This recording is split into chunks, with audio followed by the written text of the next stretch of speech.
Olá pessoal, compartilhar com vocês mais uma leitura de um dos 100 mais, né? Novamente um dos 100 livros mais importantes da literatura, segundo a lista da revista Bula, no caso, o Memorial do Convento, do José Saramago, o genial escritor português, que ganhou, né, a partir desse livro, o Prêmio Nobel de Literatura, né, de 98, embora o livro seja de 82, mas foi graças a esse livro, Memorial do Convento, que o Saramago foi agraciado com esse prêmio tão importante, o único Nobel, né, da língua portuguesa.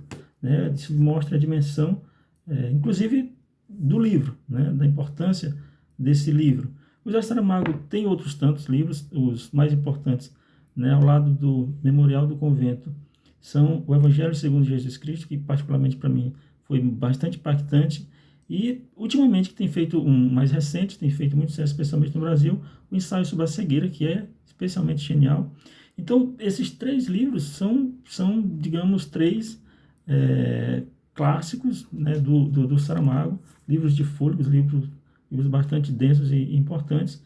E em Portugal, esse Memorial do Convento faz mais sucesso, é mais aplaudido, é mais festejado. E aqui no Brasil, o Ensaio sobre a Cegueira, ultimamente, antes era o Evangelho segundo Jesus Cristo, ultimamente o Ensaio sobre a Cegueira está mais na moda, digamos assim, né? É um sucesso, inclusive, editorial, e porque talvez se aproxime de alguns dos nossos interesses de brasileiros, ao passo que o Memorial do Convento tem por ser um livro histórico, né, e retrata, de certa forma, a história de Portugal, eles compreendem mais, eles entendem mais, né, e inclusive para a gente entender, né, a trama, o enredo, a história, enfim, é importante saber, né, em que contexto a obra se deu, qual o propósito dela, e meio que se reportar um tanto a esse espírito português para conseguir entender melhor. Foi, inclusive, que a partir de um certo momento eu procurei fazer, ou seja, o livro, se a gente for ler desarmado, a gente acaba meio que travando em um certo momento e destrava a partir do conhecimento de causa, a partir dos elementos que levaram o Saramago a escrever essa história e quais são os estopins, né, de cada passo da obra. O Saramago é tido, inclusive, por um grande crítico literário, talvez maior da atualidade, o Harold Bloom, americano, como um dos gênios da literatura. Ele não incluiu, tem um livro sobre os 100 maiores gênios da literatura, e comentando, inclusive, sobre o caráter contestável do Prêmio Nobel, né, o Harold Bloom fala que uma das poucas exceções a essa, digamos, fraqueza do Prêmio Nobel, né, seria o Saramago. O Saramago seria uma das poucas exceções de grandeza em meio à mediocridade, né, segundo Harold Bloom, dos agraciados com o Prêmio Nobel, né, que teve tantos escritores, para mim, geniais. Mas, assim, o Harold Bloom é particularmente rigoroso, e numa das exceções que ele faz, a grandeza do Prêmio Nobel, ele coloca, né, a contestação, na verdade, da nobreza da grandeza do Prêmio Nobel, ele coloca o Saramago, inclusive não colocando como um dos 100 mais no livro, né, ele sugere, porque ele ainda era vivo e ainda estava construindo sua obra, mas, segundo ele, digamos, seria ali, talvez, o 101º dessa lista dos 100 mais geniais da literatura de todos os tempos, né, o José Saramago, né, nessa outra lista, juntamente, por exemplo, com Machado de Assis e com Jorge Luiz Borges, entre outros. Então, o Memorial do Convento, para se entendê-lo, tem que se ter uma ideia de contexto, né? O Saramago parte, na verdade, de dois mitos, né? Duas ideias, duas informações folclóricas, né? Que é relacionado ao convento de Mafra, na verdade um palácio, um complexo, né, de edificações que fica numa cidade próxima a Lisboa, e ele se dá em torno de entre 1717 e 1730, que foi o período da construção desse convento, né, chama-se de convento, mas com o tempo até foi ganhando outras denominações. Hoje se chama até o Palácio Nacional de Mafra, que ainda existe, é muito importante. E o Saramago, na verdade, faz uma fusão, ele sobrepõe duas histórias, que é essa relacionada ao convento e o suposto pagamento de uma promessa, ou seja, segundo ele, esse convento foi uma promessa que o Dom João V, que era o rei à época, teria feito, né, aos padres franciscanos para construir um convento franciscano em Mafra, por não ter até aquele momento a rainha, a Maria Ana da Áustria, que era a rainha portuguesa, a mulher de Dom João V, não ter concebido ainda um filho, ou seja, o casamento já estava demorando e ela não tinha dado um herdeiro ainda, era uma preocupação muito, muito ingente dos reis, e aí ele teria feito uma promessa. Fala-se que isso é apenas uma lenda, né? Então, assim, mas há um misto de real com imaginário, né? Um misto de histórico com lendário. Então, ele superpõe essa história dessa construção. Aí, pouco depois, realmente a Maria Rainha concebe, não um filho, mas uma filha, e depois vem outros, né? Inclusive o futuro príncipe regente. E ele superpõe essa história e o rei vai e paga essa promessa. Então, se dá a partir daí da promessa e da realização dessa promessa, né, e do cumprimento dessa promessa pelo rei, com uma história que tem um misto também de real e imaginário, que é relacionada a um padre que realmente existiu, o Bartolomeu de Gusmão, que era brasileiro, de Santos, mas se formou em Portugal, se formou padre, um sujeito super inteligente, genial, e que era meio que um predecessor do Santos Dumont, no tocante a inventos. Ele teria se aventurado em vários inventos, e dentre eles um projeto de uma nave para voar, né, de um avião, de um protótipo de um avião, digamos assim, e que acabou realizando por meio de algo parecido com um pássaro, que chamavam de passarola. Então, seria um pássaro que teria o propósito de voar. Então, conta-se que esse próprio padre, Sebastião de Gusmão, teria incentivado essa história, embora parte dela, pelo menos, seja mitológica, né, seja lendária. Então, o livro superpõe essas duas histórias de um padre, né, genial, que era padre porque era a melhor formação da época, era na formação de padre. Mas não é que ele tivesse vocação para aquilo, ele era mais um cientista interessado, um curioso, que acabou se aventurando, inclusive, na ciência.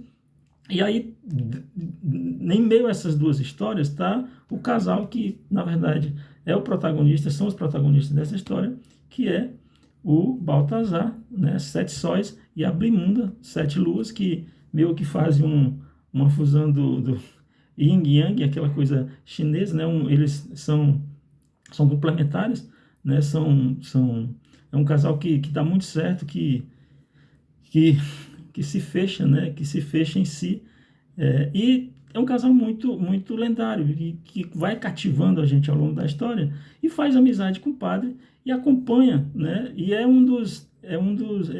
por meio desse casal que o padre executa esse projeto de construção da passarola, porque o Baltazar tinha, né, vocação, né, de artífice, enfim, de construtor, e o padre Baltazar se vale dessa habilidade o padre Bartolomeu se vale dessa habilidade do Baltazar para construir o seu projeto, a passarola, né? Isso com certo receio, né, da perseguição que havia, né, em relação a essas questões que seriam de bruxaria, seriam de uma ciência mais avançada, que à época, ainda sob o signo da Inquisição, era punido, inclusive, com a fogueira, né, com a pena de morte na fogueira. Então, o Saramago critica bastante, sempre, em quase toda a obra dele, ele é muito crítico dessa coisa da igreja, né, especialmente desse período histórico em que a Inquisição ainda era muito atuante e que exercia um poder muito, muito rigoroso e perverso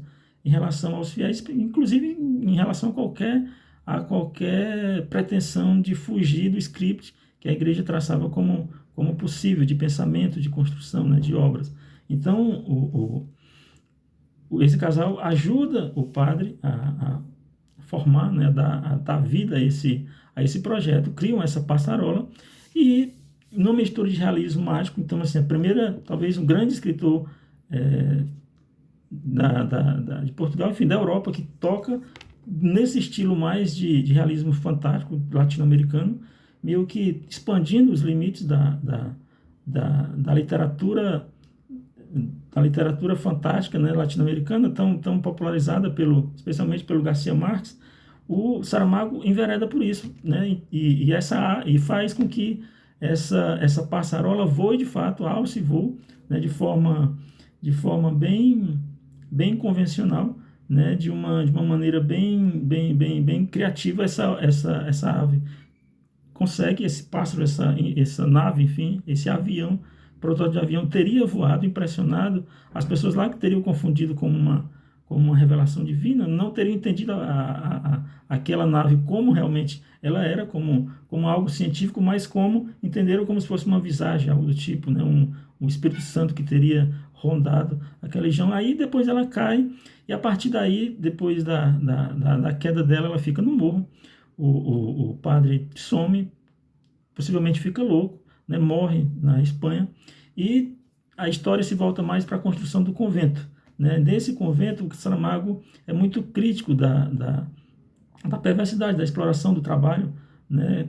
Muitos trabalhadores morrem, são milhares e milhares de operários que são voltados para essa construção, uma construção faraônica que se deu sobretudo por conta da abundância de ouro que vinha, ou seja, esse período estava no auge do ciclo do ouro, em Minas Gerais especialmente, então o Brasil estava rendendo muitos lucros, muitos dividendos, né, muito ouro, né, e diamantes que vinham de lá e de outros cantos também, inclusive das Índias, né, e o reino, apesar de um rei medíocre, que era o Dom João V, mas ele era muito pretensioso, e se dispôs a fazer obras faraônicas, não apenas o convento de Mafra, mas especialmente, que era algo gigantesco. Inclusive, em algum momento ele sugere que seria algo assemelhado à Basílica de São Pedro, em Roma.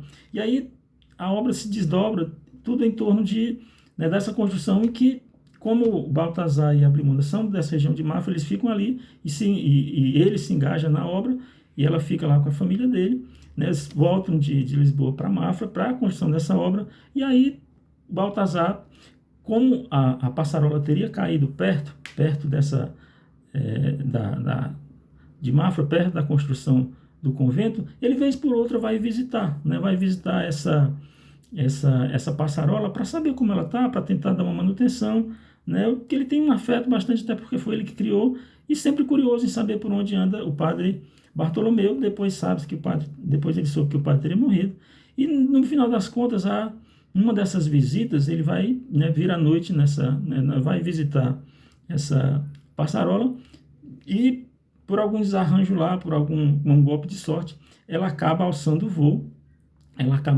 Com ele sozinho, que não sabe dirigi-la, né? Nem o próprio padre Bartolomeu sabia, muito menos o Baltazar, que era muito um sujeito rústico, né? E aí a Blimunda, quando ele alça voo, não volta mais, né? Não se sabe para onde essa ave levou, não sabe se até onde a passarola deu com os costados, e a Blimunda, a partir daí, começa a se preocupar, vai atrás dele, chega atrás dele, e começa uma peregrinação heróica, né? Uma peregrinação por todo Portugal, né? Épica, atrás do seu amado Baltazar, né? Algo comovente, passa por todos, e as pessoas até a têm como louca, né? Ela tem uma habilidade especial de ver as pessoas por dentro, ela tem uma espécie tem um toque de bruxaria, né? Tem um toque de bruxaria, e se ela, antes dela comer a primeira refeição, ela consegue ver o que a pessoa tem por dentro, ver as suas vontades, e o padre ensinou ela a interpretar as vontades a partir das nuvens que as pessoas têm,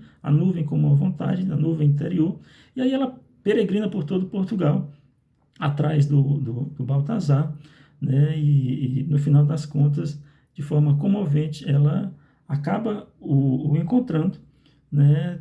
Infelizmente já na iminência de ser executado pela Inquisição, né? Não se sabe exatamente por que ele foi pego, não se sabe se ele sumiu como o Bartolomeu, por medo da Inquisição. O fato é que há essa crítica muito, ao lado da crítica social, da exploração pelo rei, que escraviza as pessoas para a construção desse convento, que é meio despropositado, né, que não serve para nada, senão para a própria ostentação do rei. A Inquisição apanha o Baltazar, e ele está no cadafalso, né, na fogueira, na iminência de ser morto, e o padre Bartolomeu, ambos devem ter fugido dessa Inquisição. Pois é isso, um abraço.